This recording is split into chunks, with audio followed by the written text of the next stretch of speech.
Proizvodnja mladog sira sa dodatkom lekovitog bilja.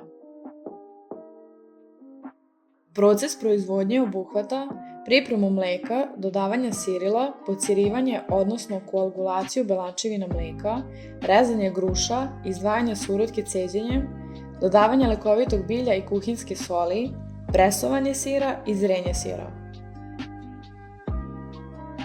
Za proizvodnju mekog sira najbolje je koristiti sveže nekovano mleko. Mleko mora biti fizičko-hemijski i mikrobiološki ispravno, bez inhibitora. Inhibitori predstavljaju sve one supstance koje bi ometale proces pocirivanja mleka, a to su najčešće antibiotici koji potiču od mleka lečenih životinja ili sredstva za dezinfekciju koja su ostala nakon pranja posuđa. Priprema mleka podrazumeva zagrevanje na temperaturi od 32 do 35 stepeni Celzijusa. Sirilo dodajemo u toplo mleko u količini od 10 ml na 5 litara mleka ili onoliko koliko je naznačeno na ambalaži sirila. Promešamo i ostavimo na toplom preko noći. Može se dodati čist kalcijum karbonat u količini od 0,4 g po litri. Kalcijum karbonat obezbeđuje dobijanje čvršćeg gruša. Sirilo koje smo mi koristili imalo u sebi kalcijum karbonat u odgovarajućoj količini, tako da ga nismo dodavali. Vrlo brzo, nakon dodavanja možemo uočiti formiranje grudvica sira, odnosno zgrušavanje kazeina. Aktivna supstanca sirila je proteolitički enzim, a najčešće se koristi enzim himozin. Ranije se koristio himozin dobijen iz želuca teladi zbog toga što se on luči samo kod preživara koji sisaju. Kasnije ovaj enzim u želucu životinje zamenjuje pepsin. Danas se himozin proizvodi industrijski i mikrobiološkim putem pomoću plesni roda Rhizomukor.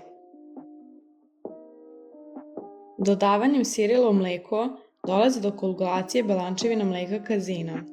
Kazein je složena belančevina i spada u fosfoproteide. Pomoću enzima himozina dolazi do hidrolize peptidnih veza u makromolekulima kazeina, pri čemu nastaju micele peptida koje se međusobno spajaju u velike skupine molekula stvarajući gel. Ovako nastala gel struktura se u mlekarstvu naziva gruš. Nakon formiranja gruša, vrši se njegovo rezanje kako bi se što bolje izdvojila surutka. Zatim se vrši ceđenje gruša kroz sterilnu gazu. Sve vreme moramo primjenjivati mere higijensko-tehničke zaštite i voditi računa o higijeni posuđa i pribora. Dok se sir cedi, pripremamo lekovito bilje. Lekovito bilje peremo u toploj vodi i sitno iseckamo. Mi smo za naše sireve odabrali matičnjak, bosiljak, peršun i sušenu ljutu papriku.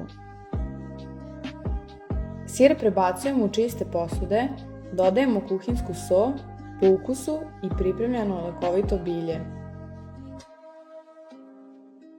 Dodatkom lekovitog bilja u sireve od osnovnog proizvoda, a to je meki sir, pravimo proizvod koji spada u funkcionalnu hranu.